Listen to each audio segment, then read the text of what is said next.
ಶಂಕರಲ್ಲಿ ಡ್ರೆಸ್ಸಲ್ಲಿದ್ದಾರೆ.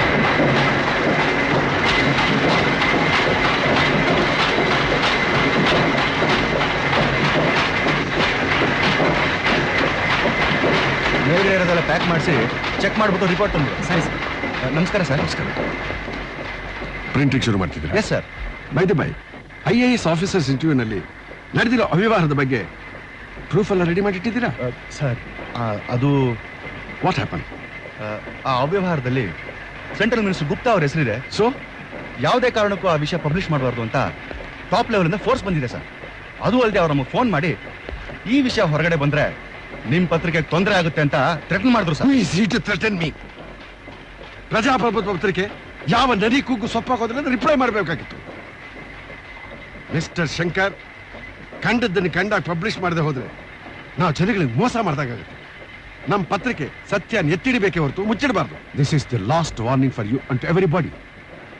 ನಾನು ಪತ್ರಿಕೆ ನಡೆಸ್ತಾ ಇರೋದು ಅವರ ತಾಳಕ್ಕೆ ತಂಬೂರಿ ಬಾರಿಸೋದಕ್ಕಲ್ಲ. I have got certain principles. ನಾನು ಹೀಗೆ ಬದುಕೋನು, ಹೇಗಾದರೂ ಬದುಕಬೇಕು ಅನ್ನೋನಲ್ಲ. I want my staff to be like me. You understand? Yes sir.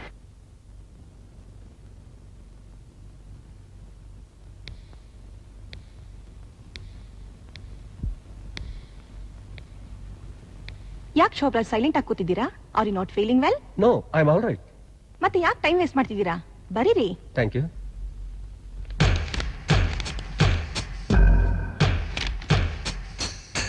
Stupid, ಏನ್ ಮಾಡ್ತಾ ಇದ್ಯಾ? ನೀವೇ ಹೇಳೋದಲ್ಲ ಬರಿ ಅಂತ, ಬರಿತಾ ಇದ್ದೀನಿ. ಎಕ್ಸಾಮಿನೇಷನ್ ನಡೆಸ್ತಾ ಇರೋದು ಕಾಪಿ ಹೊಡಿಯಕ್ಕಲ್ಲ. ಹಾಗಂತೇನು ಬೋರ್ಡ್ ಹಾಕಿಲ್ವಲ್ಲ? This is too much. Sorry madam, I have got only one much. ಗೂಂಡಾಗಿರಿ ಮಾಡಕ್ಕೆ ಇದು ಮಟನ್ ಮಾರ್ಕೆಟ್ ಅಲ್ಲ. This is medical college. Stand up and get out. Cool down madam, cool down. ಯಾಕೆ ಇಷ್ಟು ಟೆನ್ಷನ್ ತಗೊಳ್ತಾ ಇದ್ದೀರಾ? ಅವನ್ ಪಾಡಿಗೆ ಒಂದು ಬರೆಯಕ್ ಬಿಟ್ಬಿಡಿ. ಏಯ್ ಬರೆಯ. ಯು ಎಕ್ಸಾಮಿನೇಷನ್ ಅಂದ್ರೆ ಏನ್ ತಿಳ್ಕೊಂಡಿದ್ದೀರಾ? ಇದಕ್ಕೆಲ್ಲ ನಾನು ಅವಕಾಶ ಕೊಡೋದಿಲ್ಲ. ಮರ್ಯಾದೆಯಾಗಿ ನೀವಿಬ್ರು ಆಚೆ ಹೋದ್ರೆ ಸರಿ, ಇಲ್ದಿದ್ರೆ ಸ್ಕ್ವಾಡ್ ನ ಕರ್ಸ್ಬೇಕಾಗುತ್ತೆ. ಲಕ್ಷಾಂತರ ರೂಪಾಯಿ ಡೊನೇಷನ್ ಫೀಸ್ ಹಾಕಿ MBBS ಮಾಡ್ತಿರೋದು ನಿನ್ ಸ್ಕ್ವಾಡ್ ಕರ್ಸೋದಕ್ಕಲ್ಲ. ಸುಮ್ನೆ ಹಠ ಮಾಡ್ದೆ ನಿನ್ ಕೆಲ್ಸ ನಿನ್ ನೋಡ್ಕೋ. ಇಲ್ಲ ಅಂದ್ರೆ ಏನ್ರ ಮಾಡ್ತೀರಾ?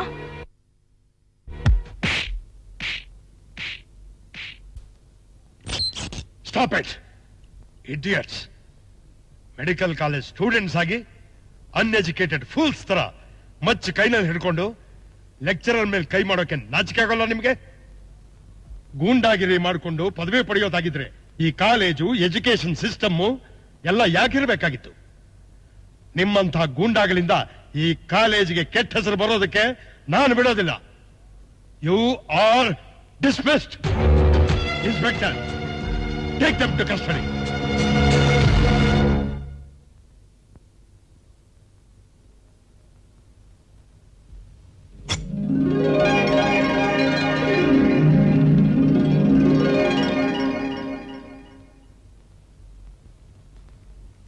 ನಿಂತ್ಕೊಳ್ಳಿ.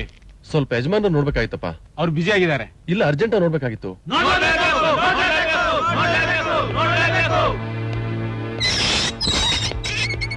ನಮಸ್ಕಾರ. ಏನ್ ವಿಷಯ? ಮನೆ ಕಟ್ಸ್ಕೊಡ್ತೀನಿ ಅಂತ ಗುಡಿಸಲ್ಗಳನ್ನೆಲ್ಲ ಖಾಲಿ ಮಾಡಿಸಿದ್ರಲ್ಲ, ಅದ್ರ ಬಗ್ಗೆ ವಿಚಾರಿಸ್ಕೊಂಡು ಹೋಗೋಣ ಅಂತ ಬಂದ್ವಿ. ಗುಡ್ಸಲ್ಲೆಲ್ಲ ಖಾಲಿ ಮಾಡಿಸಿದ್ದಕ್ಕೆ ಅವತ್ತೇ ಹಣ ಕೊಟ್ಟು ಲೆಕ್ಕ ಎಲ್ಲ ಚುಕ್ತಾ ಮಾಡಾಯ್ತಲ್ಲ. ಹಾಗನ್ಬೇಡಿ ಬುದ್ಧಿ. ನೀವೀಗ ನಮ್ಮನ್ ಕೈ ಬಿಟ್ರೆ ನಾವೆಲ್ಲ ಕೆರೆನೋ ಬಾವಿನೋ ನೋಡ್ಕೋಬೇಕಾಗತ್ತೆ. ಕೆರೆ ಬಾವಿ ಇರೋದೇ ಅದಕ್ಕೆ ಅಂದ್ಮೇಲೆ ಹೋಗ್ ಬಿತ್ ಸಾಯೋದ್ ಬಿಟ್ಟು ಇಲ್ಲಿಗೆ ಯಾಕೆ ಬಂದ್ರಿ? ಈಗಾಗ್ಲೇ ನೆಲೆ ಕಳ್ಕೊಂಡು ರೋಸ್ ನಿಂತಿರೋ ಜನ ನಾವು. ಹೊಟ್ಟೆ ಉರ್ಸ್ಬೇಡಿ ನಮಗೆ. ಮರ್ಯಾದೆ ಕೇಳ್ತಾ ಇದೀವಿ. ನಮ್ಮ ಜಾಗ ನಮಗೆ ಬಿಟ್ಕೊಟ್ರೆ ಸರಿ, ಇಲ್ಲ ಅಂದ್ರೆ ಏನ್ರ ಮಾಡ್ತೀರಾ? ಹೇಳೋದಿಲ್ಲ, ಮಾಡಿ ತೋರಿಸ್ತೀವಿ. ಮರ್ಯಾದೆಗೆ ಹೇಳ್ತಾ ಇದ್ದೀನಿ, ನೀವಾಗೆ ಜಾಗ ಖಾಲಿ ಮಾಡಿದ್ರೆ ಸರಿ, ಇಲ್ಲ ಅಂದ್ರೆ ಒದ್ದು ಒಳಗಾಕ್ಸ್ತೀನಿ. ತೀಟೆ ತೀರೋಕ್ ಮುಂಚೆ ಕೊಟ್ಟು ಭರವಸೆ ತೀಟೆ ತೀರಿದ್ಮೇಲೆ ಸತ್ತು ಹೋಯ್ತೇನು? ನಮ್ಗೇನಾದ್ರೂ ಮೋಸ ಆದ್ರೆ ನಿಮ್ಮ ಸುಮ್ಮನೆ ಬಿಡಕ್ಕಿಲ್ಲ.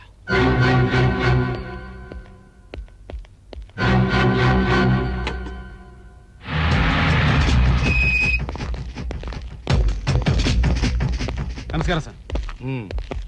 ಬೀದಿ ನಾಯಿಗಳು ದಾರಿ ತಪ್ಪಿ ನಮ್ಮನೆಗೆ ನುಗ್ಬಿಟ್ಟಿವೆ. ಕರ್ಕೊಂಡೋಗಿ ದೊಡ್ಡ ಮನೆ ತೋರಿಸಿ.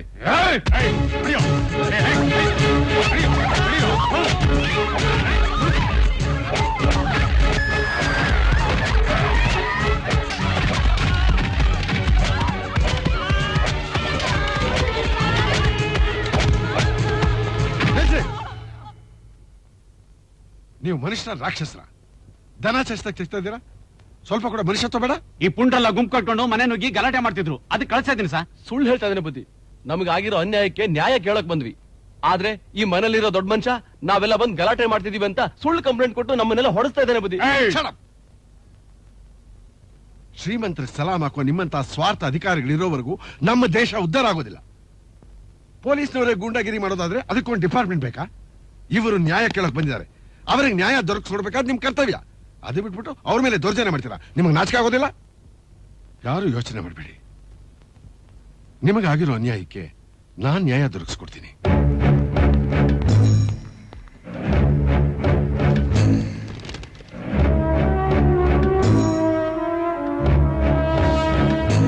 ಶಂಕರ್, look, ನಾಳೆ ಬೆಳಗ್ಗೆ ಯಶೋನಲ್ಲಿ ಪ್ರಿಂಟ್ ಆಗ್ಬೇಕು. ಜ್ಞಾಪಕ ಇರಲಿ. ಬಡವನ ಕೂಗು ಏನು ಅಂತ ಗೋರ್ಧನ್ ಗೊತ್ತಾಗ್ಲಿ. ಕಮ. Okay sir.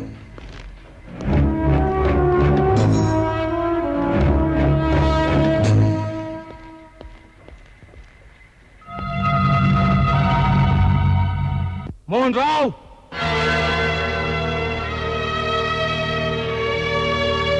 ಓ ಪ್ರಾಮಾಣಿಕ ಸಂಪಾದಕನ ಪತಿವ್ರತ ಶಿರೋಮಣಿ ಜಾನಕಿ ನೀನೇನಾ? ಶ್ರೀರಾಮ ಸೀತೆನ್ ಕಾಡ್ನಲ್ಲಿ ಬಿಟ್ಟು ಬಂದ ಹಾಗೆ ನಿನ್ ಗಂಡ ನಿನ್ನ ಒಬ್ಳೆ ಬಿಟ್ಬಿಟ್ಟು ಎಲ್ಲಿಗೆ ಹೋದ? ಹೆದರ್ಕೋಬೇಡ, ನಿಮ್ ಮನ್ಲಿರೋ ಲಕ್ಷ್ಮಿನ್ ಕೊಳ್ಳೆ ಹೊಡೆಯಕ್ ಬಂದಿರೋ ದರೋಡೆಕೋರ ಅಂತೂ ಅಲ್ಲ. ಅದ್ರ ಜೊತೆಗೆ ಇನ್ನಷ್ಟು ಐಶ್ವರ್ಯ ಸೇರ್ಸಕ್ ಬಂದಿರೋ ಕುಬೇರ. ಇಳಿದು ಬಾ.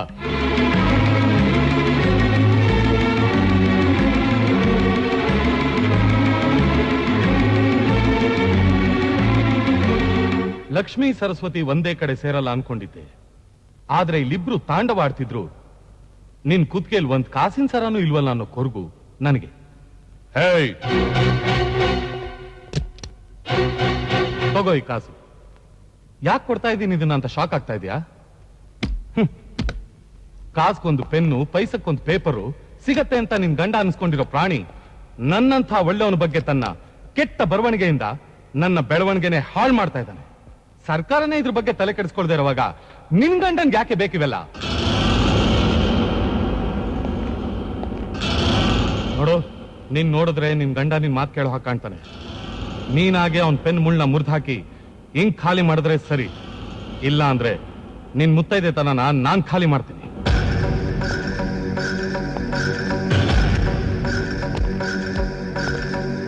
ನಿಂತ್ಕೋ.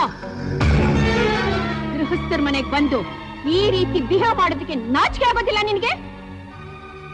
ನಿನ್ನ ಹಾಗೆ ಮೀಸೆ ಹೊತ್ತು ಮೆರೆದೋರೆಲ್ಲ ಉರಿದೋದ್ರು ಅನ್ನೋದಕ್ಕೆ ನಮ್ ದೇಶದ ಚರಿತ್ರೆಯಲ್ಲಿ ಬೇಕಾದಷ್ಟು ಸಾಕ್ಷಿಗಳಿವೆ. ಅದೆಲ್ಲ ಗೊತ್ತಿಲ್ಲ ಅಂತ ಕಾಣುತ್ತೆ ನಿನಗೆ. ಎಗ್ಗು ಸಿಗ್ಗಿಲ್ಲದೆ ಬೆಳೀತಿರೋ ನಿನ್ನಂತ ಪಾರ್ಥನೆ ಆಮ್ಕಳೇನ ಪೆನ್ನು ಅನ್ನೋ ಕತ್ತಿಯಿಂದ ಕೊಚ್ಚಾಕೋದೆ ನನ್ನ ಗಂಡನ ಹುಟ್ಟು ಗುಣ. ಅದನ್ನ ಅಳಿಸೋದು ಪ್ರಯತ್ನ ಪಟ್ರೆ ನಿನ್ನ ಹಳ್ಳನ ನೀನೇ ತೋರ್ಕೊಂಡ ಹಾಗೆ. ಹೇಳ್ದೆ ಕೇಳ್ದೆ ನಮ್ಮನೆ ಕಾಲಿಟ್ಟಿದ್ದು ಅಲ್ದೆ ನನ್ನ ಮುತ್ತೈದೆತನದ ಬಗ್ಗೆ ಮಾತಾಡ್ತೀಯಾ? ನಾಳೆ ಬೆಳಗ್ಗೆ ನಿನ್ನ ಹಣೆ ಬರನ ನಾನ್ ಬದಲಾಯಿಸದೆ ಹೋದ್ರೆ ಕಿತ್ತೂರು ರಾಣಿ ಚೆನ್ನಮ್ಮ ಮೆಟ್ಟಿದ ಮಣ್ಣಲ್ಲಿ ಹುಟ್ಟಿದ ಹೆಣ್ಣೆ ಎಲ್ಲ ಕಣೋ ನಾನು. ವೆಲ್ ಡನ್ ಜಾನಕಿ, ಗಂಡನಿಗೆ ತಕ್ಕ ಹೆಂಡತಿ ನೀನು. ಗೋವರ್ಧನ್ ಗೋವರ್ಧನ್ ಗೋವರ್ಧನ್ ಗೋವರ್ಧನ್ ಭವ್ಯ ಭಾರತ ಕಟ್ಟೋದಿಕ್ಕೆ ಪೆನ್ನು ಪೇಪರ್ ಹಿಡಿದು ಬ್ರಹ್ಮಾಸ್ತ್ರ ಆಗ್ತೀನಿ ಹೊರತು ದುಡ್ಡು ಕಾಸು ಅಂತ ನಿನ್ನಂತವನ ಮುಂದೆ ಕೈ ಒಡ್ಡಿ ಈ ದೇಶಕ್ಕೆ ಮಾರ್ಕಾಸ್ತ್ರ ಆಗೋದಿಲ್ಲ. ನ್ಯಾಯ, ನೀತಿ, ಧರ್ಮ, ಮನುಷ್ಯತ್ವ ಇದೆಲ್ಲ ನಿನ್ನಂತ ದುರ್ಜನರ ದಬ್ಬಾಳಿಕೆ ಕಪಿಮುಷ್ಟಿಯಲ್ಲಿ ಸಿಕ್ಕಾಕೊಂಡು ಉಸಿರು ಕಟ್ಕೊಂಡು ಒದ್ದಾಡ್ತಿರುವಾಗ ಅದಕ್ಕೆ ಮುಕ್ತಿ ಕೊಡಬೇಕಾದ ಜವಾಬ್ದಾರಿ ನನ್ನಂತ ಪತ್ರಿಕೆ ನಡೆಸೋರ ಕರ್ತವ್ಯ. ಬಡವರ ಕೂಗಿಗೆ ಕಿವಿ ಕೊಟ್ಟು ತನ್ನ ಪೆನ್ನು ಅನ್ನೋ ಗನ್ನಿಂದ ಸಿಡಿಮತ್ ಸೀರ್ಸವನೇ ನಿಜವಾದ ಸಂಪಾದಕ. 200 ವರ್ಷಗಳ ಕಾಲ ಇಂಗ್ಲಿಷ್ನವರು ನಮ್ಮ ದೇಶನ ಆಳ್ತಿದ್ರು. ಅವರನ್ನು ಹೊರಗಟ್ಟಿದ್ ಯಾರು? ನಿನ್ ದುಡ್ಡಲ್ಲ, ಪವರ್ ಅಲ್ಲ, ಈ ಪೆನ್ನು. ತುಂಡು ತುಂಡಾಗಿ ಹರಿದೋಗ್ತಿದ್ದ ಕರ್ನಾಟಕನ ಒಂದು ಗೂಡಿಸಿದ್ದ ಪೆನ್ನು.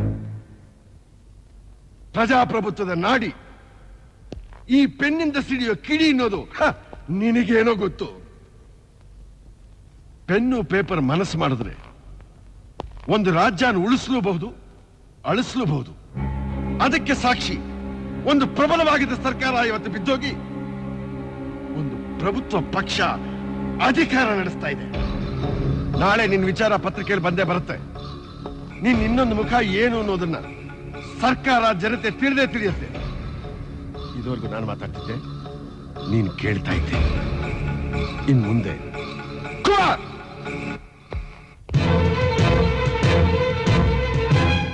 ಅವನು ಮಾತಾಡ್ತಾನೆ.